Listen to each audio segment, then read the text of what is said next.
Hello and welcome to the Conversation Is podcast, the TCIP. I'm Charlie Pitson. And I'm Ash Hughes. And today the conversation is It. Yeah? I forgot the joke. What? I don't understand what you're doing. What are we I was watching? going to do see if we can do... Are we doing another Monty Python? Is that what you're doing? No, I was going to make an It joke, but I fucked that up, Hey, so... I got no idea what you're talking about, man. Just put on. Just put on. Do you know... Yeah, just put on.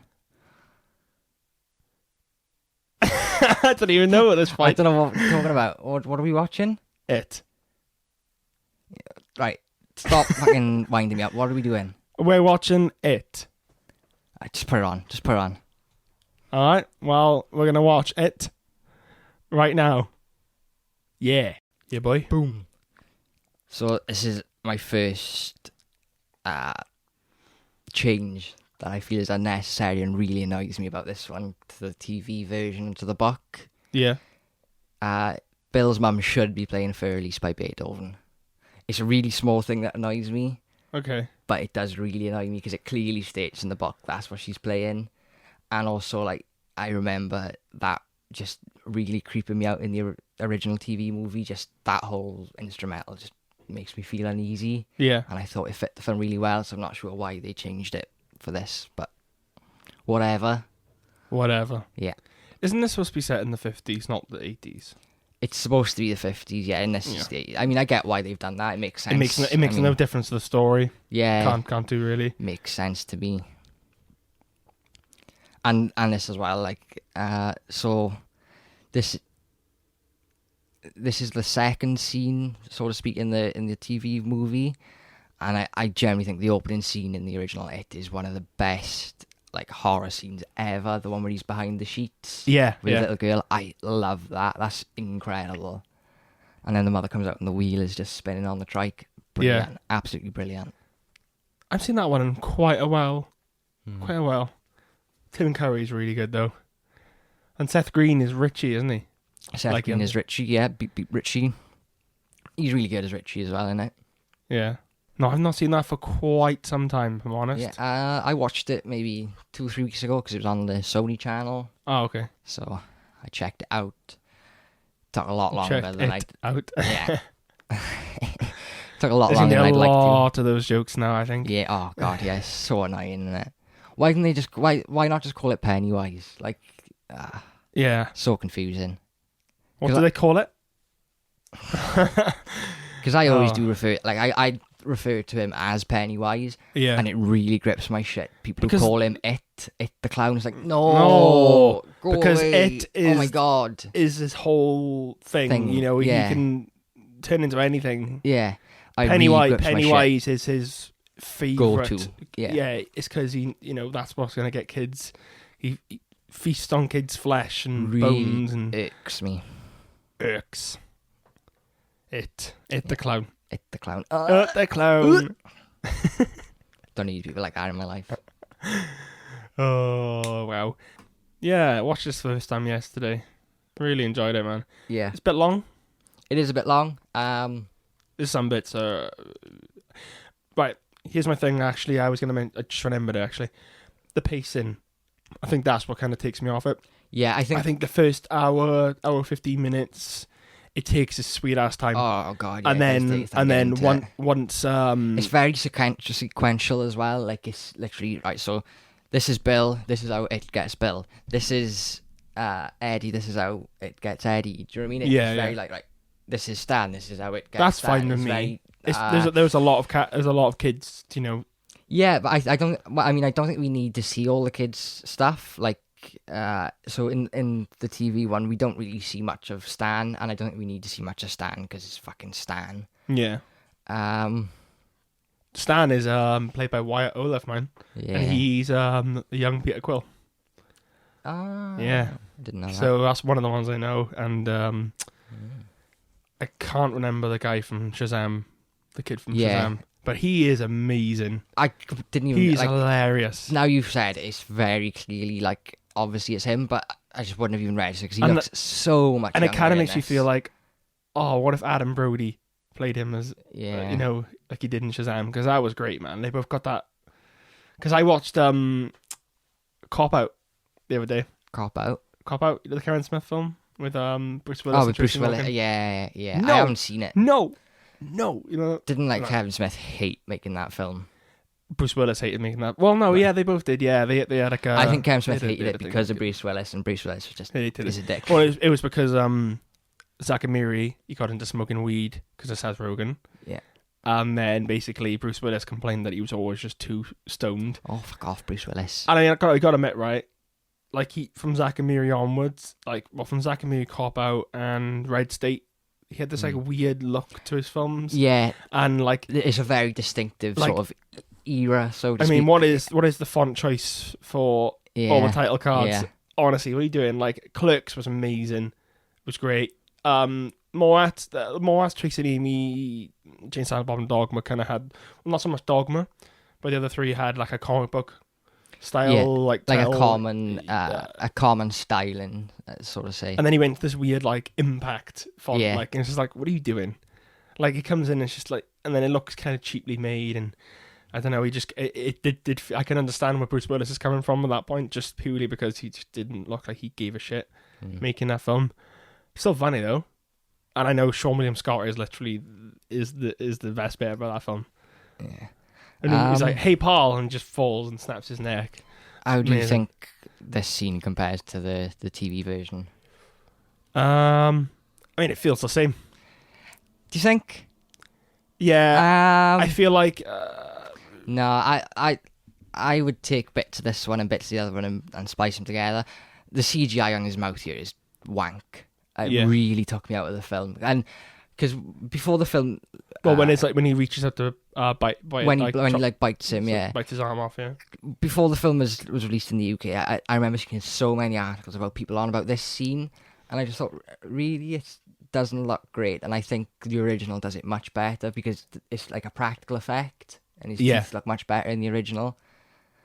Always go for practical over But like, CGI. but for yeah, my so mind. that's one thing we've been saying from Dark Crystal. Always go practical if you Yeah, can. Do you know God, what I yeah. mean? I think. I mean, I mean, do don't get me prefer wrong, his eyes in this scene alone, like, his teeth.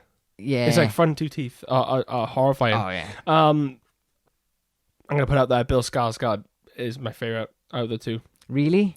Mate, Well, this is a double-sided question for me. So, Bill Skarsgård is I prefer his portrayal of it, but I Of prefer it?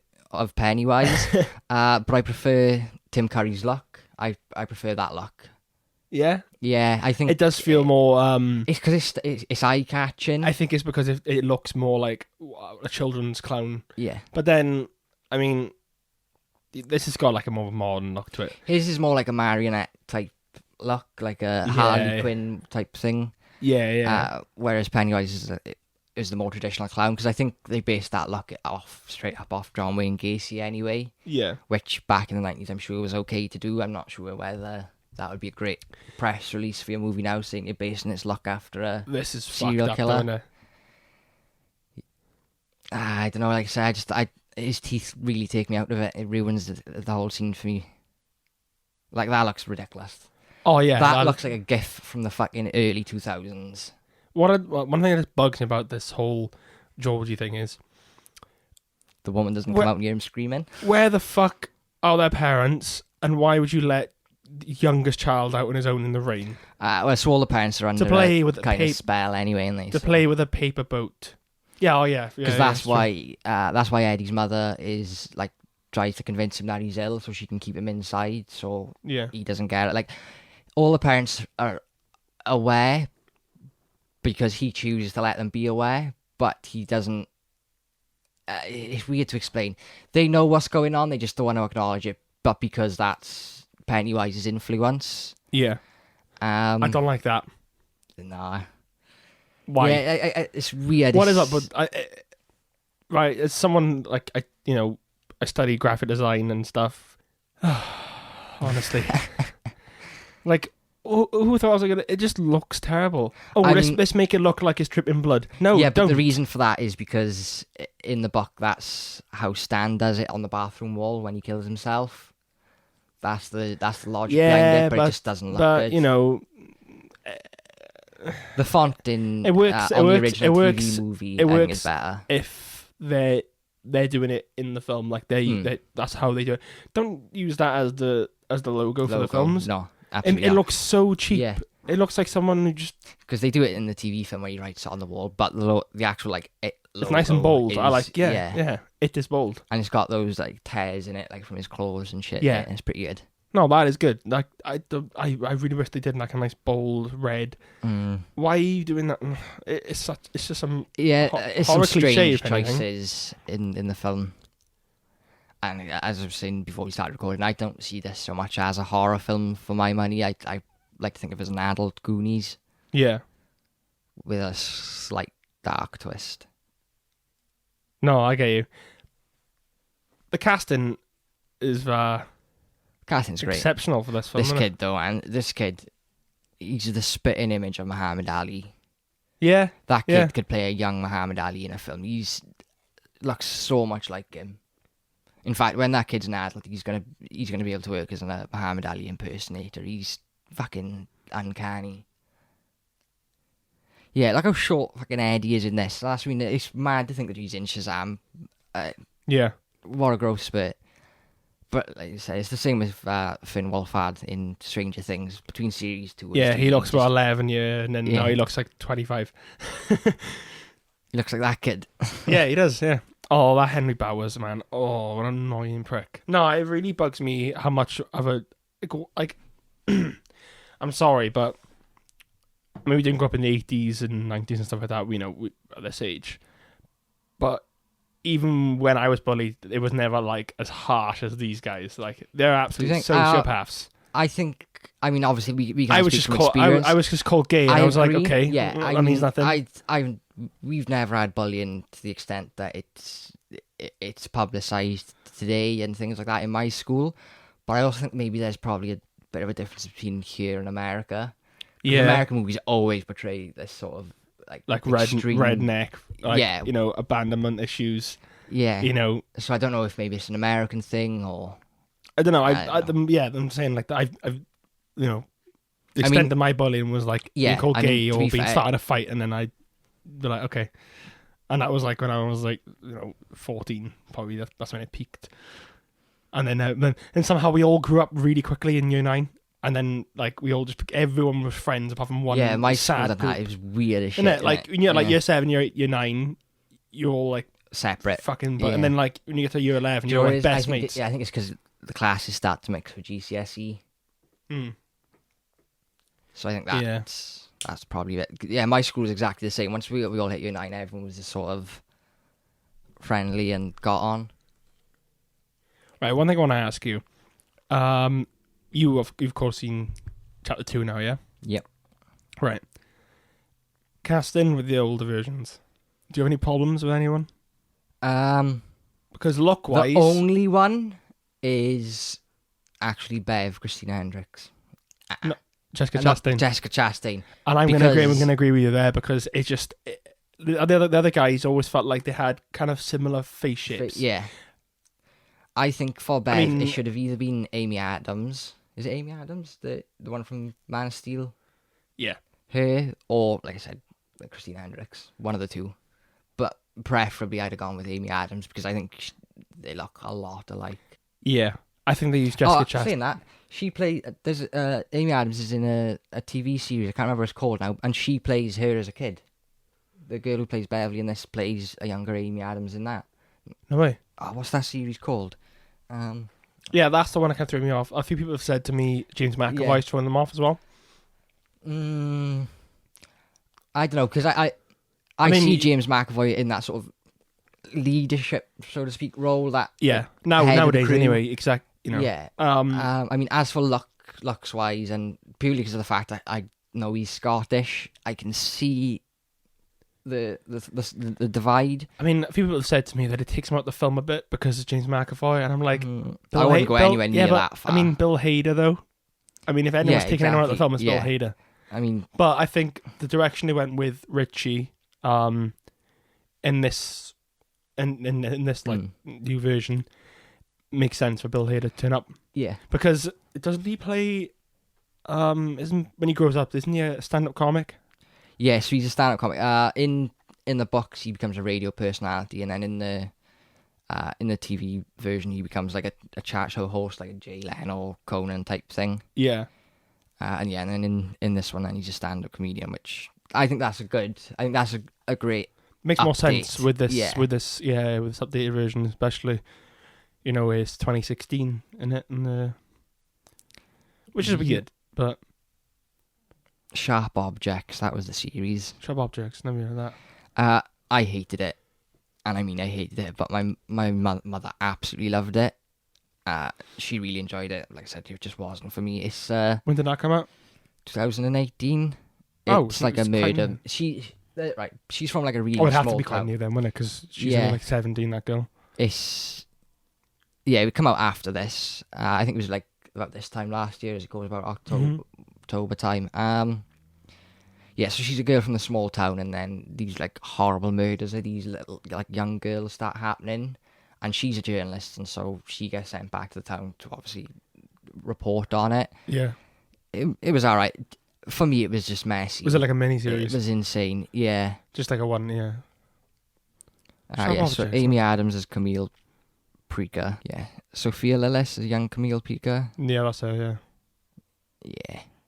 Yeah, and I would have had Amy Adams as an older Bev. I think she was considered at some point. Yeah, I mean, she was on the list at least. I don't know. I don't like Jessica Chastain as an actress, to be honest. I Watch Marley's Game then. yeah. Watch Marley's Game. Honestly, Marley's Game. That's what I'm going to say. Fair. And I'll also say Sorkin, because Sorkin wrote and directed that. And it's amazing. Really good film. Fair Really enough. long. Idris Elba's in it as well. Yeah. Speaking of Idris Elba, did you watch The Dark Tower? No. I haven't read. I haven't seen it, but I read the books. Doesn't look very good, mind. Didn't do very well either. No. So, in The Dark Tower is the book that links all of Stephen King's books together. So, the place where the gunslinger in The Dark Tower is from is where it is from as well. And in the books, like, they go... So it's about him and this kid, and at one point they obviously stop for the night, but they stop at Pennywise's circus, and it's like his circus. Man, those books are really good if you're a big Stephen King fan, because they just link everything together. Okay, how many are there? I think there's 5 5. Dark Tower books. So the big linking factor is they all... And the reason why these kids are so special is because they have something which I'm sure a lot of our listeners would have heard of before, something called The Shining. Yeah. They have a power called The Shining, which is the same shining from The Shining, the kid's power. And that's basically what links like all of Stephen King's books together. Okay. And because Pennywise definitely doesn't die at the end of it. Definitely not. No way. Nah. Like, I can't remember which book it is. I think he probably could die anyway. He's more of like an entity, really. Yeah, isn't he's he? more of just an is. He is. Just is. He's not an it, he's an is. Yeah. That's what they should have called it, that. Is. He just is. I mean, is. You know what I mean? Yeah, that's the thing with this as well. How do you explain what it Maturin, is? the fucking ritual of Chud? How do you explain any of that, like, in a way that makes sense? It's a thing that can transform into things. It's not quite a scroll. I don't think we need it this is. scene. Like, no. Oh, he's annoying, he is. Stan. What a pointless character. Does he do anything for the story at all? No. He's just there to kill himself. To explain, just to add a dramatic twist. Well. I mean, the end of the film... And I hope. The end of this one sort of spoils those things. Because if you pay attention to the order that they leave the group, like, as they have that final circle and they all cut themselves, yeah, they leave in the order that they die in the book. Yeah, didn't... So, like... No, only 2 of them died, didn't they? No, Eddie dies, Stan dies. Yeah. And Mike Hanlon, Mike dies as well. Isn't, I can't have the names, because I keep kind of confused with Stranger Things, and I keep thinking Richie's Mike, and then someone else is called Richie, and I'm like, Yeah, fucking... shit. I don't think Stupid he dies in the fucking book names. either. Actually, I think they have another gangbang and send them their strength. Yeah, that's fucked up, isn't it? That's insane. I'm a little worried about Stephen King because a lot of his books have Child not sex. okay things in them. So Or was it? Josh came in when I was watching the end of it. But I was watching the end of it yesterday. yeah. I'm gonna keep using those all entire episode. And it was a bit, and he was like, "Oh yeah, this bit's fucked up," and I was like, "Oh, is it the bit where Bev gets gangbanged banged by a bunch of kids?" He's like, "Yep, it's quite the thing. How we get down." He just Like, Ben just gives her a kiss, and I'm like, No, yeah, they cut it out of the film for obvious reasons. "Yeah, I mean, they can't show that now, could they?" They cut it out of the TV one as well. Yeah, I'm not surprised. I mean, it wouldn't And get past the the weird thing FCC, about would it in the really? book is that it comes out of nowhere as well. Yeah. Like, it feels a lot like Stephen King was writing, and then when they thought, you know what I'm going to do? Yeah. And, yeah, there's a lot of that. How did that get past? How did his editor go, "Are you sure you're okay, Stephen?" Yeah. And he's like, yeah, there's some strange... some stranger things happen. yeah.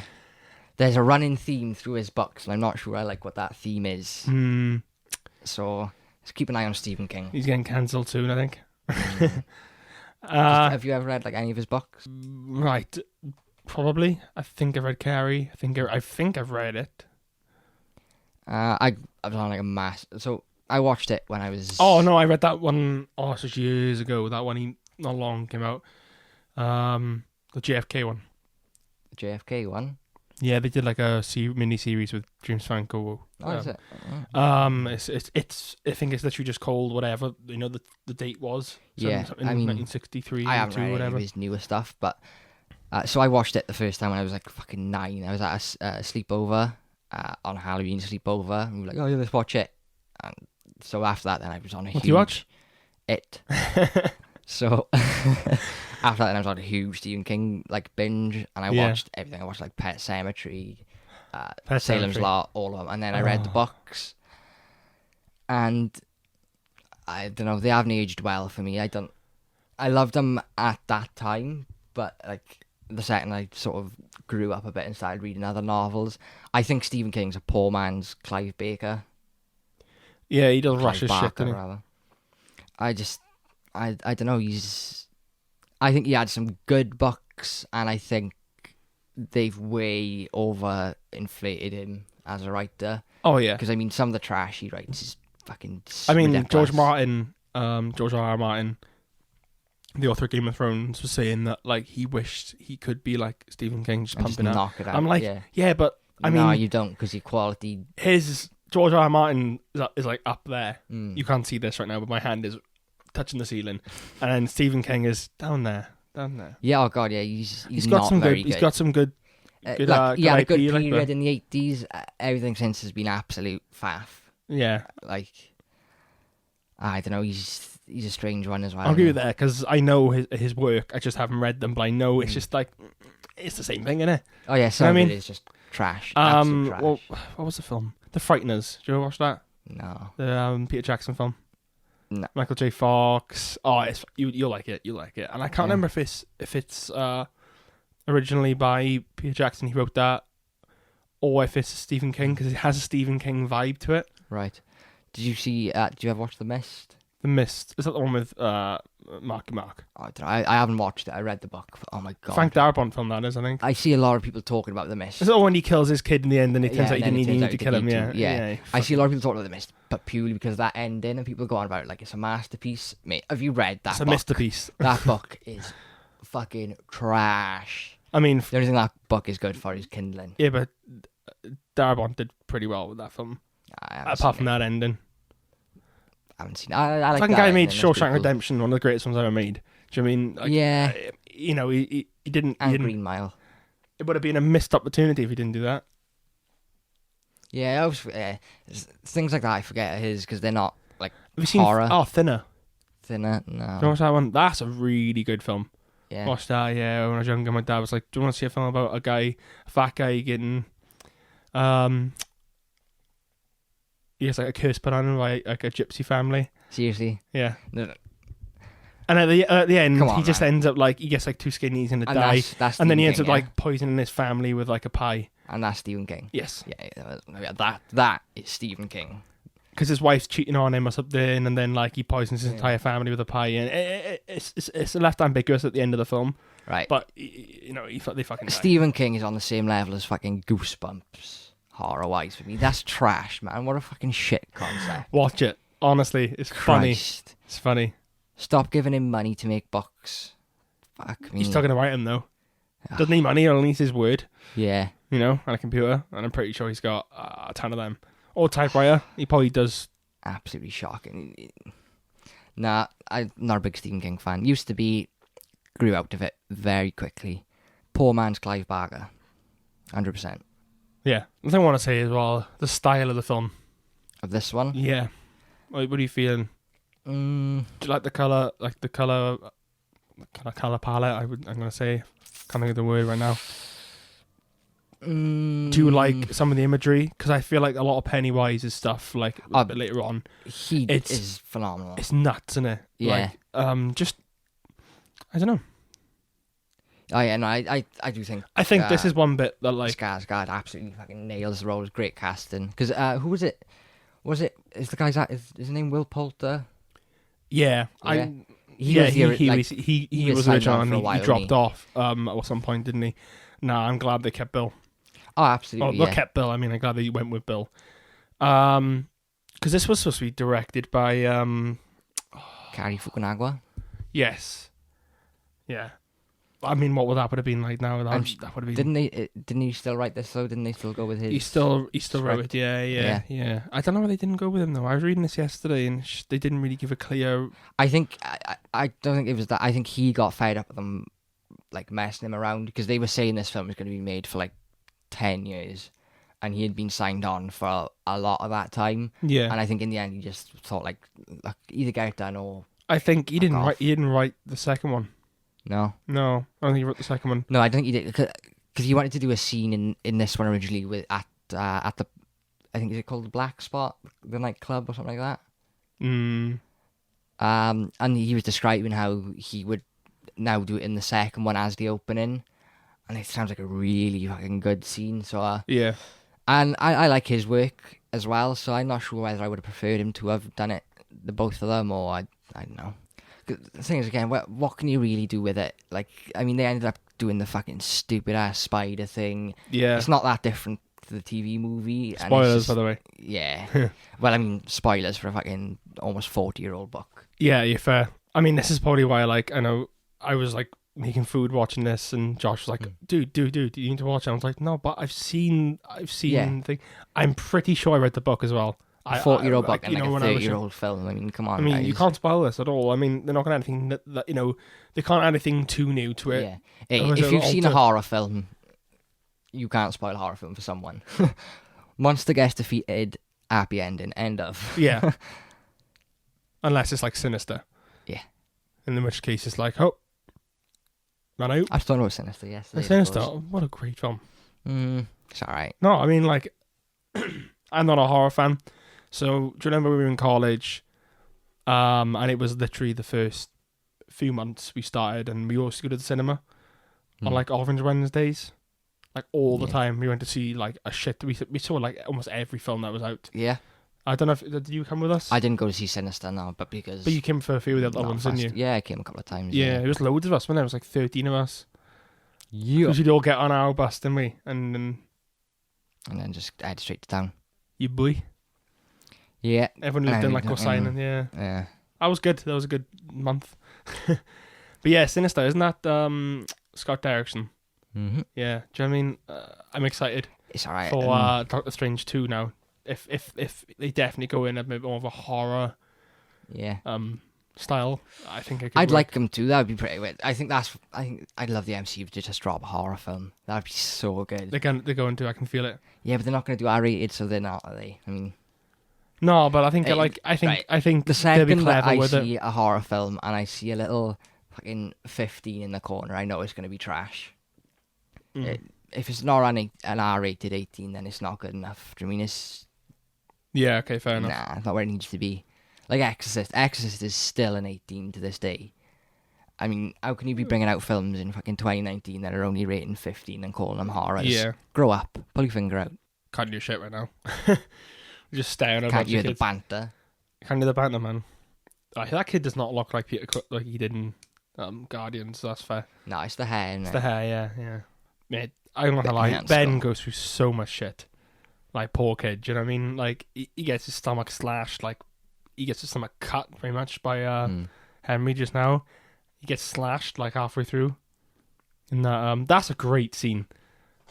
Yeah. Like, I think this film has got like exceptional scenes, and then some just like That's it, yeah, it's very hit and miss, isn't it? Like, some decisions are just insane to me. because this kid, like he's that zombie thing later on as well. It's weird. Did you see South Park is coming to Netflix next week? Yeah, season 1 and season 18 to 22 or some bullshit. Is that it? Yes. Oh, I seen that. It was all going on there. That's Why what the fuck would they do that? Yeah. Fuck knows. That's gotta be a right I thing, mean, probably, yeah. because when they put the film on, I was like, oh, I mean, even if they put the first 16, yeah, that's you can't just put a random. that's right season. taking the window. I mean, my I saw that sales. on one article. That's the only article. I mean, I got the full collection anyway. I don't know. It's something different when it's on Netflix, because you don't I feel like press they. any buttons, just leave it running. I feel like they'll put out the best quality they can get out. Do you know what I yeah. mean? They got some weird stuff. Just like their That's Ultra madness. HD collection now is getting insane, and that's not counting the originals. They got This Is the End on there now. Pineapple Express, the other guys, Talladega Nights. They're all in 4K, and it's like do you know what I mean? Do you know what I mean? That's cool as shit though. Not complaining. Dark Crystal. Dark Crystal. That would look full. fucking great. Have you done any more of the series? No, No. I haven't. I'm really bad with TV. Like, really bad with TV. I'll chuck a film on, no questions asked, and then like 2.5 hour film is like 5 episodes on most TV shows. Do you know what I mean? Or like 2.5 of an average drama.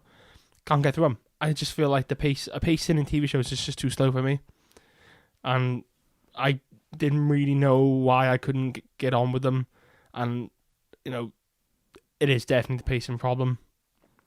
And it's not like I don't have the patience and I don't care about the characters. It's just that they have so many unnecessary scenes in most TV shows. Yeah. It's just like, Filler. for God's sake. Or they juggle too many characters, and some characters are not interesting enough, and you just kind of get dropped off by them. And then if one character you really like is kind of like, carrying the show on his back, it's not really worth a watch. But at the same time, I've been trying to watch Mad Men for 8 years. Right? You're not getting through Mad Men now then. Mad Men's incredible, right? Because It's nothing really happens. Yeah. So to Have you speak. finished it? Like, oh yeah, I love Mad Men. Yeah. Okay. I've watched the first season 6 times.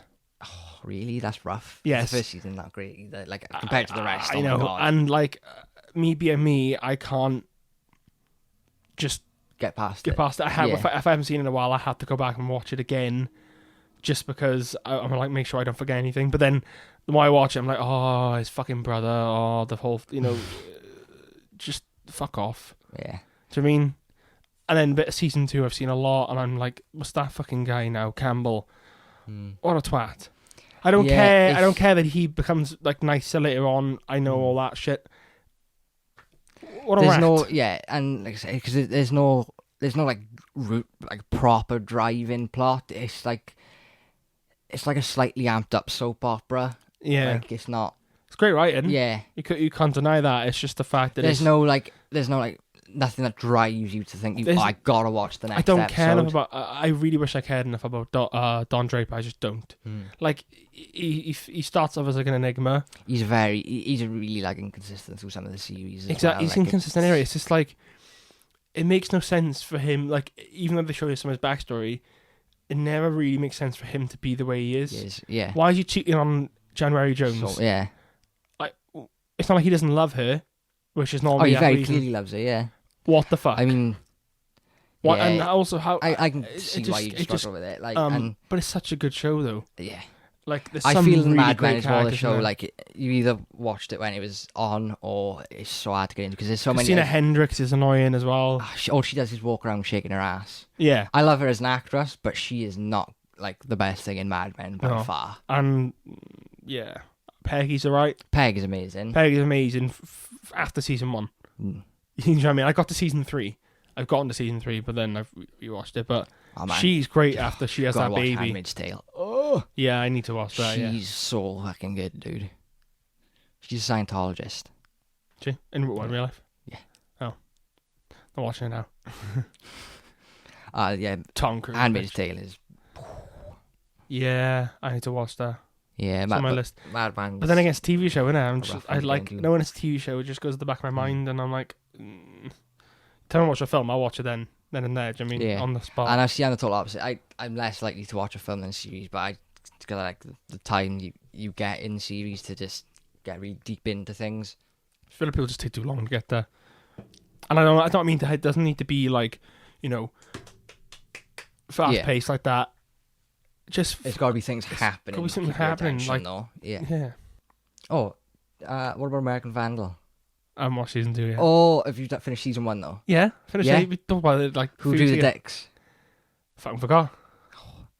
Right. So Oh no, is that Bond girl, wasn't it? Yeah. her and her boyfriend's name. Hmm? If you put her and her boyfriend's name together, it literally says Car Vandal. Her name is Cara, whatever, and his name is Vandalori. Car Vandal. Also, you know, she got a broken leg. Yeah. It changes leg. The cast switches legs. So, like, 1 minute it's on her left, then it's on her right. So, you know, like, in, like, episode 2, like, oh, maybe she's faking the leg. She absolutely is faking it, because it literally switches. Do you reckon that was just a continuity error? Do you reckon they No, posted that? no, it was very deliberate. Like, the writers are so funny on, like, social media. They're like, because people were like, oh, well, was it her, wasn't it her? And they were like, well, for a start, her and her boyfriend's name is literally Car Vandal. And then they put another one up saying, like, also, why does her cast change legs? Yeah. And it's just like, oh, Shit. man. And you watch it again. Yeah, it's so good.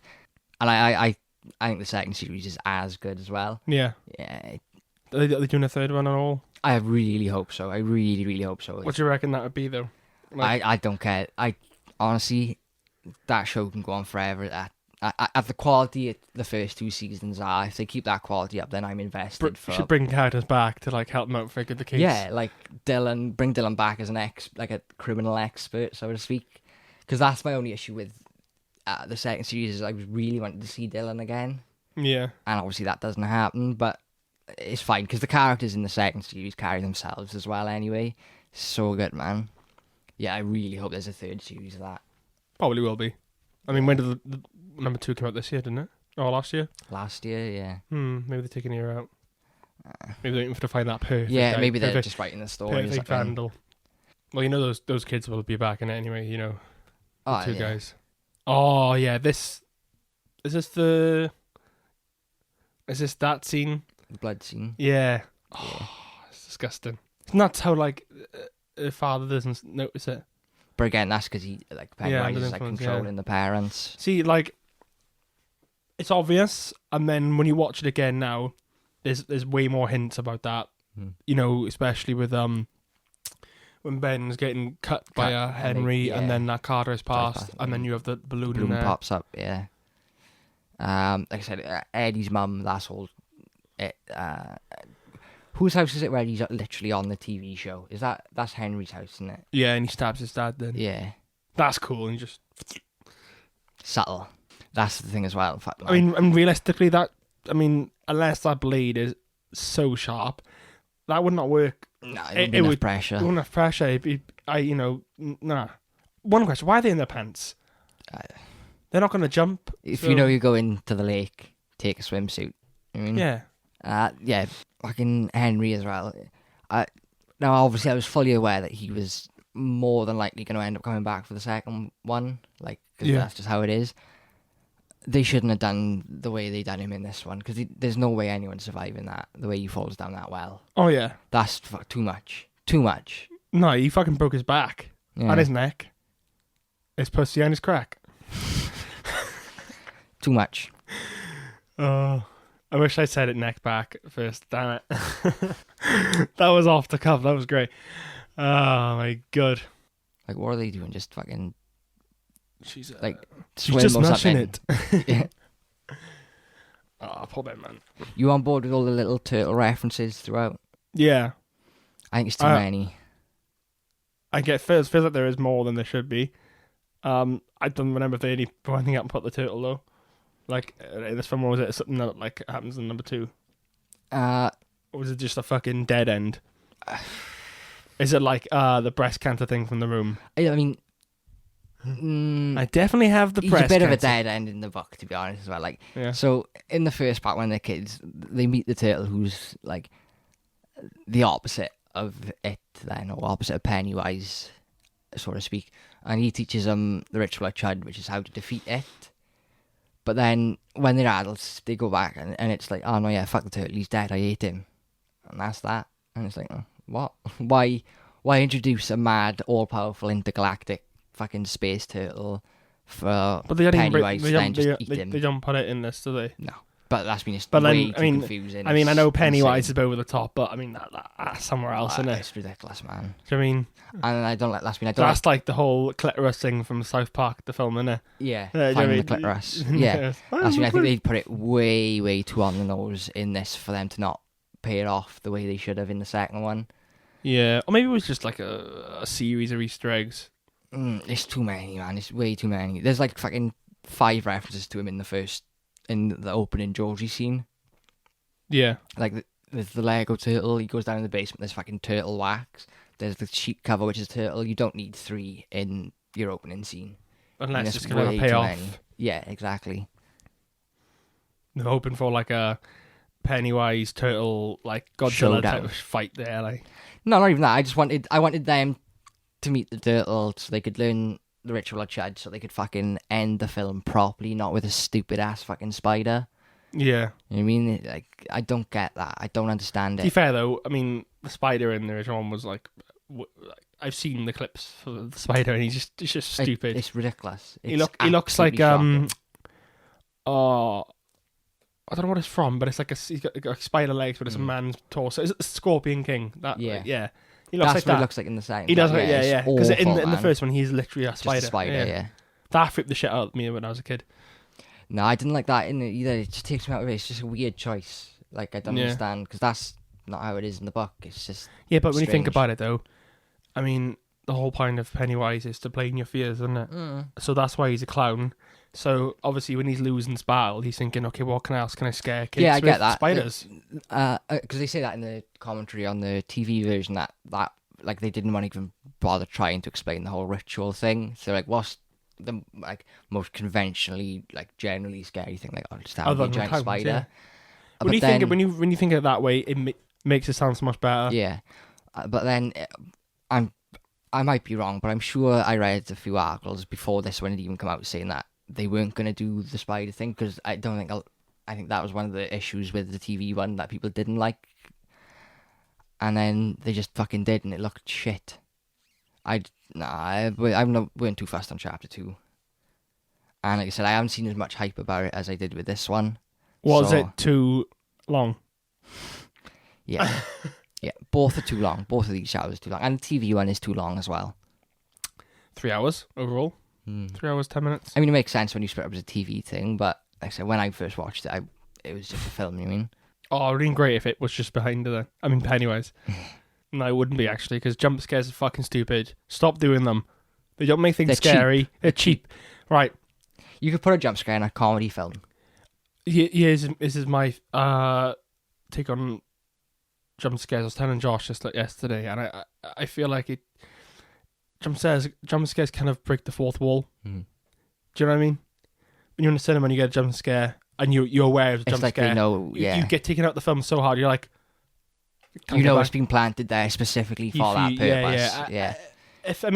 There's one jump scare, if you call it that, in this later on, is when Bev just killed her dad. Was it just killed her dad in the bathroom? Twats him over the head of the sink. He's fucking dead, though, isn't he? I mean, he's bleeding from the head, like, come back from that bitch. Turns around and he grabs her by the fucking throat. That's not a jump scare in me sense, but I mean, it doesn't pay off anything later, really. Or was that when he takes her? That's he takes her from the bathroom then, doesn't he? She does her dad in, and then like when she's about to run out of the bathroom, he's like behind the door and he grabs her. Yeah, and then he takes her down into the sewers. Yeah. Yeah, I'm not a big fan of jump scares. They're cheap. Pointless. Yeah, they're cheap. There's no need, because as soon as you jump scare, you're like, and then it takes a while then to get back into this world. Yeah, I want to be... horror for me it should be about atmosphere. I think you want to be on edge through the whole film. You want to be expecting a jump scare. That is fucking freaky. The leper. Yeah. Yeah. And that's that kid, isn't it? Eddie. No, that's the missing guy, isn't it?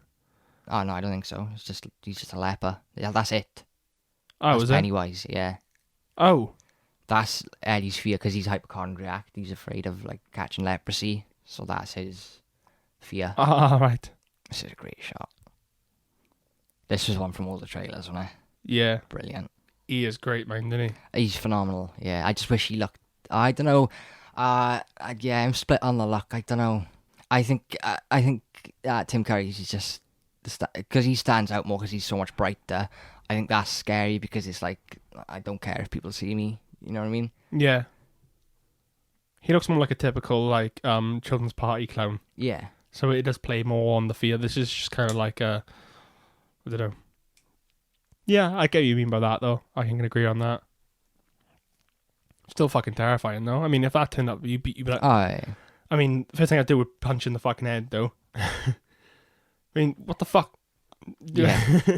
This is her like just receiving the poem, and then the father finds it later on, which sparks that scene. Then no, I mean this is the blood scene. No, oh wait, I don't know, maybe. What a grimy bath. Yeah, and he's supposed to be a janitor, her father. Right. They go in a bit heavier on the insinuation that he molests her in this one compared to the TV one as well. Yeah. Because at the TV one, I sort of like. Obviously not when I was fucking 9, but the more I watch as I got older, I sort of got that impression anyway. And then obviously in the book, it's just a bit more explicit. Good old Stephen King again. And I think they make it a bit more implied in this one. Love who we're calling out Stephen King. Yeah, I mean, I'm sorry, but I just don't get it. Like, if you put it in one book, fair enough, but he puts it in a lot of books. Like, yeah. It's like, never mind. Go on, say it. It's a bit Woody Allen-ish. Yeah. So to speak. Polanski-esque. Pianist has just been put on Netflix. Is it? Yeah. No Chinatown, though. It doesn't matter. No I got that anyway, but... Chinatown, man. That's his best film. Sorry. You can't beat it. Pianist, oh, absolutely. Pianist, fucking true story, man. That's insane. I love that movie. That's a movie that makes me afraid, and it's not even a horror film. Like, I'm constantly on edge in that film. Like, I mean, no one can picture what it was like in World War II being Jewish unless you were there. You know what I mean? Yeah. I think that film is the closest I've got to like experiencing that because you're just constantly on edge. Even more than Schindler's List. Oh yeah, a million times more. A million times more. Or the boy in striped pajamas. Oh yeah, honestly, I think The Pianist is like the definitive. Like, fair. It's so good. It's a shame. It's a damn shame. Because he's made some cracking films. Yeah, I mean, like, I'm all for separating art from the artist. But then there's some the people artist where is Stephen King. Yeah, well, I mean, there's some things. There's a point where you just gotta think, right? Let's just stop giving these people money. It's like listening to Lost Prophets, though, isn't it? Yeah. I mean, there's a point where you don't separate it. You know. There's that one music video they did as well. The one where he's the kids. Yeah. Like TV host. Yep. They disabled the comments on YouTube for that one. Did they? Is that still on YouTube? I was never into Lost Prophets anyway, like ever. I can't believe that's still on YouTube. That's well, I mean, that was a few years ago. I looked at that last. I was like, oh shit, they did that video. And I look at it, the comments table, I was like, yeah, of course they are. Of course they are. Ooh. Yeah, so let's stop talking about Yeah, let's move away from bad that. people. Because I can't help it. Stephen King just stop making watch kids banging kids or stop making us read about underage girls doing stuff with older men, because it's a bit weird on your part, Stephen. Yeah. Probably cut any of those bits out, Stephen. Or should we leave them in? Leave them in. I'll decide when I edit. In a few years, we might be able to look back at this and say, "Told you so, motherfucker." We got him. Yeah. And another one. I think Bill is a very clear metaphor for Stephen King himself. Well, like he ends up as a fucking horror novelist. Oh. I was referring to the fact that he turns into a horror novelist, but yeah, he's not really a horror novelist. Though. He's more of like a. I mean, we use the term fucking loosely about Stephen King, but yeah. Either way, I think Bill is like a parallel for Stephen himself. Yeah. Yeah. I feel like any character you write, though, is a little bit of yourself. Yeah, but I mean, like, I think out of all of Stephen King's characters, I think Bill is Stephen. More turtle references that we don't need. If you're not going to pay it off, stop putting it there. Or something they'll reveal in chapter 3. Where they go back in time and meet their younger selves, and they all have to stop Pennywise. Like, that's the kind of shit that Hollywood would get to, isn't it? I mean, that's a good pitch, though. If you're thinking number 3, let's do an endgame and have them meet the younger versions of themselves. Yeah. And they all have to fight Pennywise. Yeah, well, that's and then they not bring too the far off what happens in the book. Bring the turtle in, and have the turtle and Pennywise have some sort of, like, you know, fucking Godzilla showdown, and then somehow bring him, you know, everyone just turns massive, like they're all just tall, and Idris Elba comes in then as the gunslinger and starts just fucking shooting him, and just go mad with it. Cary comes in. That's like, so Cary has the shining, that's why she has her abilities, and that's the like shinin. The shinin. You got the shinin. You can't say it unless you want to get sued. That's one of the best PS4 episodes, man. Yeah. Willie keeps getting fucking axed in the back. Yeah. Oh man, they fucked that guy up a lot in the horror ones, don't they? One really good horror one I like is the bunker one, where Homer goes to the bunker and he comes out and the world's just ended. And yeah, that is a really good one. I like the one with Bart's twin as well. Yeah, evil twin. His name's Hugo, for some reason he was called Bort. Bort. And then I remember that's another episode when he's like, thing, yeah. But who the hell's called Bort? My son is also called Bort. I've seen a lot of Simpsons recently. Yeah, I love the Simpsons. I woke up this morning and someone was just watching it. I was like, fair enough. It's that period though. Like, I completely agree that there is a huge dip in quality after like season 12, 13-ish. Yeah, because it starts to look good. Yeah, I mean, they start to go to they go digital then, don't they? Yeah.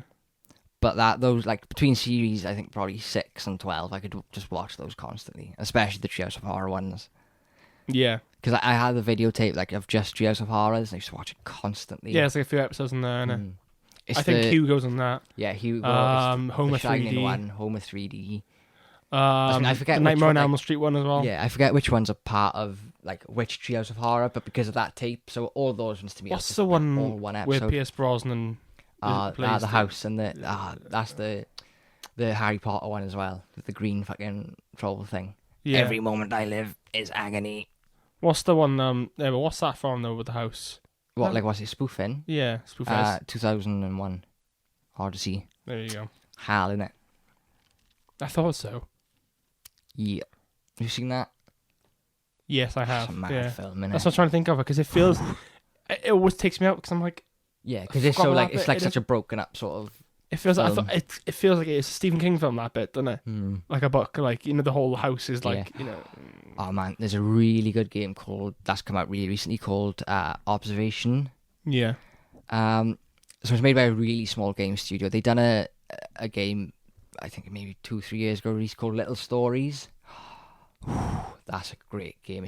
It's like a point and click PC game. It's very linear, but it's like a horror anthology. So it's 4 different, like, levels, so to speak, if you will. And then the way they connect together is fucking genius. It's really good. It's phenomenal. I recommend playing that. I think it's free as well. Okay. So they released that, and then the next thing there was this thing called Observation. It's like the Doki Doki thing. Doki Doki's free, and I was saying to Dan, like, it's the best advert for that studio, because anything that guy that does now, Dan Salvato, I'm gonna buy. And like, if he puts a £200 price tag on it, I'm gonna buy it. But because Doki Doki was so fucking good. Mm-hmm. So yeah, they done this thing Observation, and obviously I bought it, played it. It's basically, so when they were pitching it, at like Gamescom and things, they were saying that basically picture 2001, but you're playing as HAL, and so that's what it is. So you're on a space station, and you're the AI. Yeah. And obviously you just, like, it's not like intense gameplay, it's kind of point and click, kind of like sort of puzzle based. And so obviously this disaster's happened at this huge ass space station. There's one survivor, and you as the AI have got to figure out what happened and why. Okay. Oh my god, it is amazing. It's so fucking good. Yeah, I can't. Is that free? Let me find out. Observation isn't free, but Little Stories, I'm not sure if it's still free, but it was. Let me find out the name of the studio, because they're amazing, man. Oh, it's a Scottish studio called No Code. No Code. Yeah. It's on PS4 and Windows. Mm. I played it on Windows. Oh, yeah.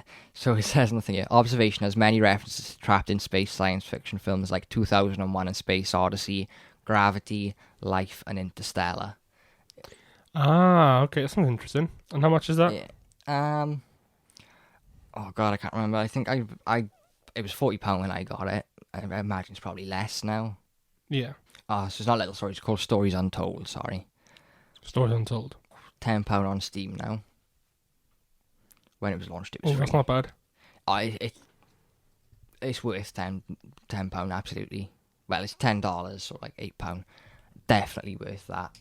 It's a very good experience, and it will make you want to play Observation as well, because it's not like the stories are completely different, like, but they're both obviously horror games. Yeah. And just the way they handle horror is really, really good. Like the way that Untold Stories links together, I didn't see it coming at all. It's phenomenal, absolutely phenomenal. How long are they normally though? So Untold Stories is probably about, you can probably get through it in maybe 2-3 hours. It's quite short. Observation, 10-12 hours maybe, probably shorter. I mean, yeah, I was fucking around just as the fucking AI, because it's really fun. Like, you can literally just fly around space outside like the space station and things. Oh, sick. So Observation. It's not on. You can't get that on Xbox then. No, well, it says Microsoft and PlayStation 4. I'd be surprised if it's not on Xbox though. I'm pretty sure I saw that on Game Pass. Just says PS4 and Windows. I want to talk about the photo scene in this a sec. So where they do in the slideshow. Yeah. Because the equivalent scene in the TV one is one of my favourite fucking scenes. So it's like when they're by the lake, but they're going through Mike's picture book. Yeah. And then the picture comes to life, and then it starts to come in colour, and then he pops out. Yeah. I love that scene. I quite like the scene in this. I think it's quite cool. But I don't like the CGI when it comes out all huge. It looks This is too more. much. Yeah, you got. I think I like the fact that like they went with like the late 80s. Purely because if they kind of went, it feels like they can do something completely different. Yeah. So they can alter scenes to suit to modernise it. Yeah, absolutely. That's So like, do you mean they probably would, or they would have maybe would have projectors then, but like not as readily. I like how they've kind of got the projector rather than the photo book. It makes more sense. It makes sense. I don't know. I just love that scene in the original, because the way it like the picture comes to life. And that's what you think about it, isn't it? Supposed to be like they usually do it. So the adult versions of them is when the film itself is out. So like, isn't the second part of the TV series, isn't that the 1990? Oh, would it be 1989? Yeah. Well, no, it would be. If I thought, so I saw it would obviously be 27 years after. So I'm guessing if it was the 60s, it would be 87, or if it was the 50s, it would be 77. I can't remember what it was. I thought it wasn't 50. I'm sure it's set in the 50s. Is it 1959? Maybe. Let's find out, because I thought it might be 1958 or 1959. I don't think it was a TV series though, do you? I always watch it in one. Yeah, that's like when I first watched it, and even for the first few times I watched it, it was 1960. 1960. Yeah, so it'd be 87. Oh wow! So I thought that was I generally thought it was 1958, 1959. Damn. Mm-hmm. So if I know anyone from this now, apart from Harry Anderson. You should do. The woman who plays Beverly Marsh is Superman's mum in Smallville. Oh. Okay. So look. Yeah, Tim Cary, but he's yeah. Tim Cary is. And the guy who plays the old Ben Hanscom used to play Richard Thomas, a father in a TV show on Nickelodeon called Tucker. I feel like is anyone from this now? No, anyone from the TV series one are in this. I don't know. I feel like one of them is. I feel like John Ritter. John Ritter's in it. You know the guy from 8 Simple Rules. The one with Katie Seagal and Kayla Cuoco. Yeah, I never watched. He played the father, but he died. He died in real life. So does Katie Seagal play her mother in that? Yeah, because Katie Seagal plays her mother in Big Bang Theory. Yeah, That's yeah. Weird. Katie Seagal is somehow everyone's mother and everything. She's been playing man. everyone's mum since 1980. I don't remember John Ritter being. He's Ben. Yeah. Annette O'Toole. Yeah. Oh yeah. Yeah, Annette O'Toole. She's Martha Kent herself. 48 Hours, man. She's the girlfriend in that, isn't she? I think. Nick Nolte's girlfriend. Yeah, I don't know half these people, to be honest. Tim Reed. I know that guy, yeah. That 70s show. The kid from Neverending Story 2 was in it. No. Really? Neverending Story 2? Made a second one? Yeah. Is it good? That's generally what 2 means. I think 2 is better than the first one, man. Fuck. Okay. I thought I didn't know they did a second one, but... There's like 4. Well then. Have you generally not seen the second one? No, I didn't know. Neverending Story... I don't think that's just me either. I think the second one is like widely considered better than the first, but I might be wrong. I'm sorry, but that's nuts. They did a second one. Neverending Story film series, man. There's like 4 of them, I'm telling you. Nah. Yeah, but they were probably just like direct video though, weren't they? No. No? Neverending Story chapter 2. I swear that I'm pretty sure that like number 2 is much more highly regarded than the first one. I say that's got a 14% score on Rotten Tomatoes.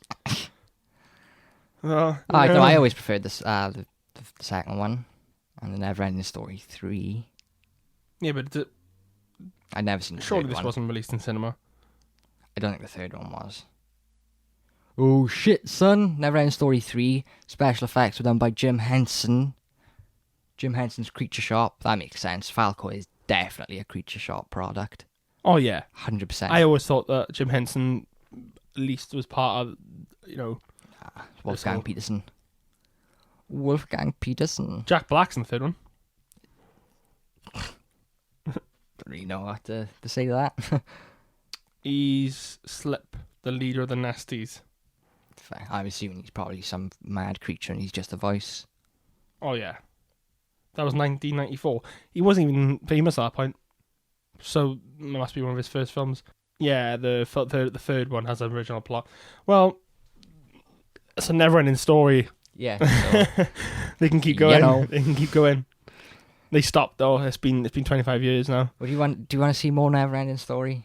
I didn't really like the first one. No, I don't. Fair enough. I'm like a cup of tea. It felt like when you think about it now, and I know it's not Jim Henson. It's a Henson ripoff. Yeah, I mean, do you know what I mean? Yeah, you're 100% right. I mean, yeah. I'm not saying it's not good. I'm not saying that's not good. Oh, I mean, it's not quite. Let me do some digging because I'm sure it's there's not quite a homage. Actually, it's a complete ripoff. And yeah, I think there's more to that actually, if I remember rightly. I mean, if they did a Neverending Story now, I'd rather see Clifford. What, Clifford the Big Red Dog? Yes, I'm sure there is a Clifford film in there. There's a Clifford in that film. That's where I feel like he's come from. And Cloth, his dad, with the monocle and top hat and the mustache. Like, why is a dog got a top hat, monocle, and mustache? Why does it need that? How does the monocle stay on? What is life? Yeah, so there's a big thing about Neverending Story versus Labyrinth and Dark Crystal. There's no comparison, man. Right. No comparison. No one's comparing them at all. No, there is that comparison. Like, there's loads online about which is better. And I'm sorry, that's not even a fucking question. Obviously, Jim Henson's work is better. Mad that they worked on the third one, though. Yeah. Weird, no? Interesting. Yeah, I mean, it might just be the fucking me riding the wave of the Dark Crystal, but I could absolutely do a Neverending Story series as well. Yeah. Yeah, oh yeah. What about Page Master? Did you ever read Page Master? Oh, Page Master. Yeah, I did, yeah. What a weird film. Yeah, that's a deep cut, isn't it? That's a deep cut. Fucking I remember Macaulay I remember renting I'm that sure from, there's like 3 of them as well. there was a fucking this guy who owned a video store like down the road from us on the corner, and I remember going there and being like, oh, that was fucking cool as shit, and I watched that. Don't remember what happened. Couldn't tell you. Something about a library or something, isn't it? Yeah, so Yeah. I mean, to be honest, that's kind of a little bit of a Neverending Story rip-off as well. Page Master, 1994. What a cast. Macaulay Culkin, Christopher Lloyd, That's a kiss for the Lloyds and that, yeah. Whoopi Goldberg, Patrick Stewart, and Leonard Nimoy. Okay, fair enough. And watched that film in Yonks. Ed Begley Jr. as well. I'm Jim sure there's a Cummins. sequel to that, man. Phil Hartman. Pretty good. Yeah. Page Master, man. What a weird film. Amazing, though. I loved it. So there isn't. Didn't do very well, clearly, though. Oh no, I don't think it did. It's one of those films where I think it's now a cult classic because I know quite a few people who love Page Master. Mm-hmm. Shit, It's all man. nostalgia, though, isn't it? If you didn't Yeah. watch as a kid, you're not going to like it now. I think that's the case with anything like that, really, innit? Like those, it's not quite Wet Hot American Summer, though, is it? Like that's a cult classic now. Oh, you've watched 10 years later as well, I haven't you? watched the ending, yeah. I was already 5 episodes in. Yeah. I watched the ending. It was right. I don't like the ending. It was fucking. Like, It's typical Wayne and Showalter, though. Yeah, I mean, I just don't know. Like they just kept going. They didn't stop. They just kept fucking going. Like let's bring these people out. Let's bring them out. Oh yeah, they're actors, and you're like, oh for fuck's sake. Like you can't be mad at them for that though. No, I don't like it. 'Cause, like fucking Coop's Buck. No. It was good nah. though. It was fucking. And he's like, it's right in front of you, and he's like, oh, you mean? And like I said, they it think just they'll- erases everything. Like none of it happened. So.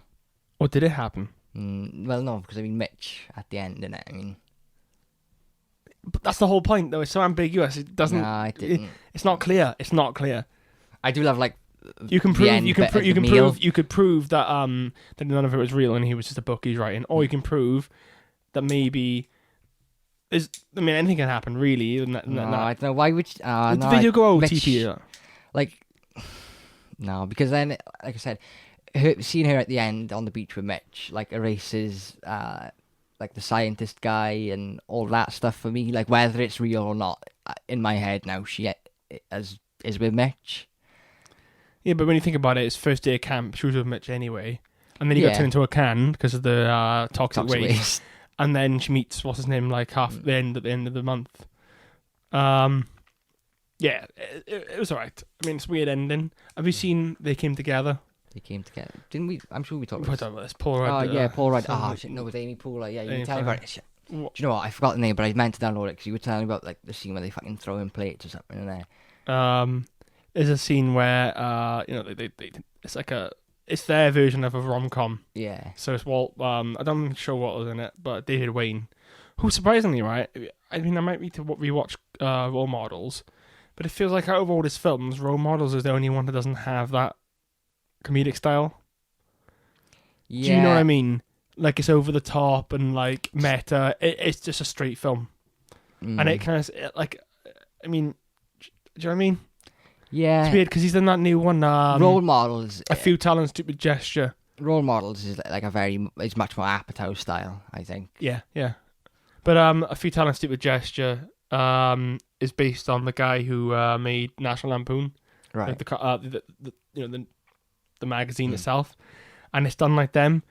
And obviously, what they do is they get a guy to play that. I can't remember his name for the life of me, right? But they get an older guy to play him as like narrating and kind of breaking the fourth wall.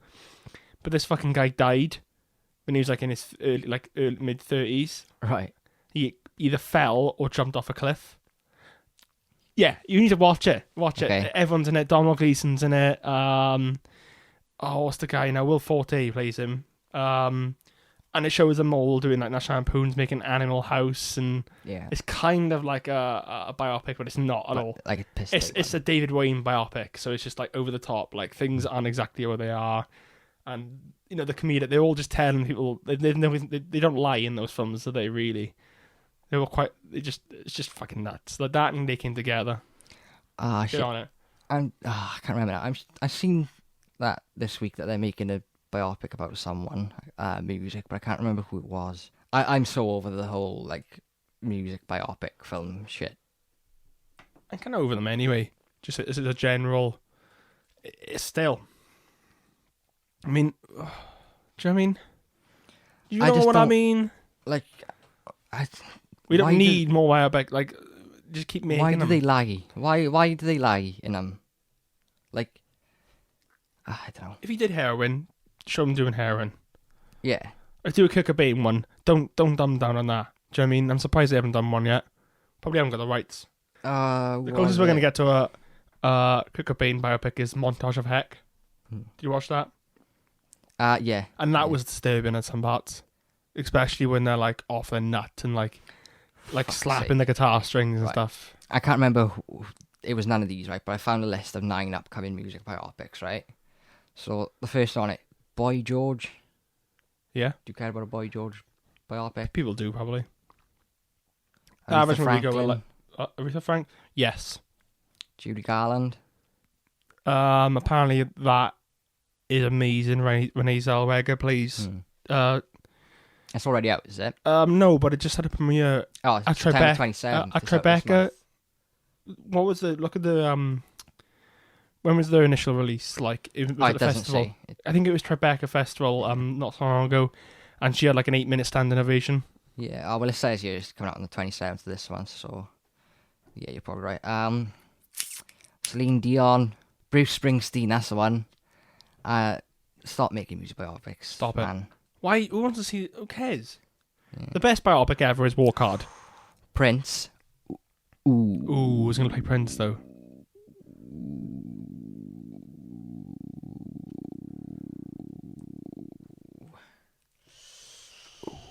No? You interested in that? You like Prince, don't you? I love Prince, yeah. Do you find Prince is a bit of a douchebag, though? I wouldn't go as far as douchebag. Hey, look, Prince had no time for fucking bullshit. He knew he was the shit. Yeah. And I think Prince was very aware of just how talented he was. And I also think he's hilarious, honestly. He's have you ever watched any of his like I've seen him in he was in an episode of New Girl once. Yeah? Yeah. No way. There's an episode of That's not like him at all. He's so there's an episode of New Girl. And basically, before, I think like Cece and Jess almost get hit by a car, and they're like, "Hey, excuse me," comes back, and then they get invited to Prince's party, and then the boys sneak in, and then like Jess and Nick have like relationship problems, so Prince gets in the middle and like helps them get over it. It's nuts, and then it's fucking funny though. He has had an absolutely insane. And there's a song at the end where Zoe Deschanel sings with him. It's amazing. Watch it. Check that out. Yeah. One of the best episodes they made. Shit. And they said like it was insane that he said yeah. That's when he's very. The episode is called Prince. That's brilliant. I'll 1000% check that out. That's right up my street. You can watch that episode. I haven't watched anything else. You know what I mean? So, like, have you ever seen any like his interviews or anything like that? No. Oh man, I've only ever seen him funny. play live with like Tom Petty and stuff. He's really sarcastic and like sharp. He's had a very interesting life, but again, I'd want to see it if it was done right. Like the Bohemian Rhapsody. Oh my god! Don't get me started on that. All through that film, I was just like, no.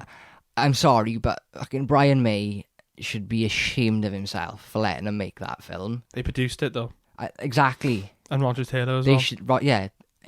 And Roger Taylor, doubly so. They make all this big deal about like Freddie Mercury having a solo career in it. Sorry, Roger, but are you aware that you had a solo career before fucking all of them? Like, yeah. Come on, dude. You don't fucking. He's embarrassed by that. Clearly. Don't shit on Freddie Mercury because he's dead. That's not on. There's two things that bother me about that. was that they didn't go with Sacha Baron Cohen like it was going to be. I agree with why they didn't, though. I mean, it's a fucking IG in it. It's Borat. Yeah, but he is an exceptional actor. Have you seen it? He's in that new Netflix Spy series, thing? The Spy Thing. Yeah, I've whatever's seen good. it. It looks good. But I mean, Rami Malek, man. I tell you know what? Nah. Peaky He's a great Blinders actor at the minute. but he just nah. What is that accent he's doing? There's a character who's come into Peaky Blinders, and the actor who plays him, I decided straight away, oh my god, he should have played Freddie Mercury. Let me see if I can get him up. Shit, what series is this? Peaky Blinders now? 4? 5? 5. I can't find it, but whoever's playing that new politician Peaky Blinders would be really good as Freddie Mercury. He just got that look. He looks more like him than Rami Malek does. Yeah, I don't know. It just wasn't for me. And then, the fact that they won Best Editing at the Oscars. I mean, what was that about? Do you know what I mean? That's fucking. And I'm pretty sure. I'm though, pretty sure they were up against Vice. And Vice was exceptionally edited, man. Whoa, just what a nuts film that was. You know, Adam McKay is just.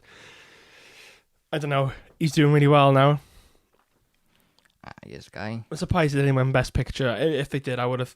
Yeah. So played by Sam Claflin. Sam Claflin. Sam Claflin. Yeah. Have a look at him and see the mustache. Well, no, you need the mustache. You need the mustache on. Oh, saying that, looking at him here, he does not look that much like him at all. No? No.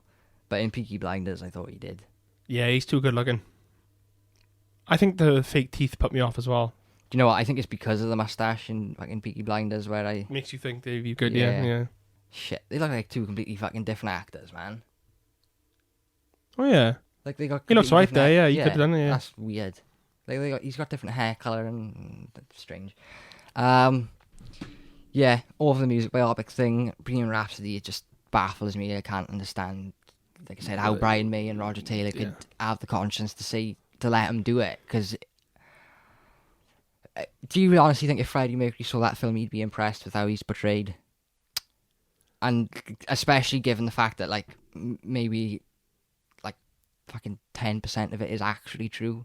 Yeah. I mean, come on. I think they take a Freddie bit of a Mercury shit would on have been it. like, you've forgotten a lot about me. Yeah.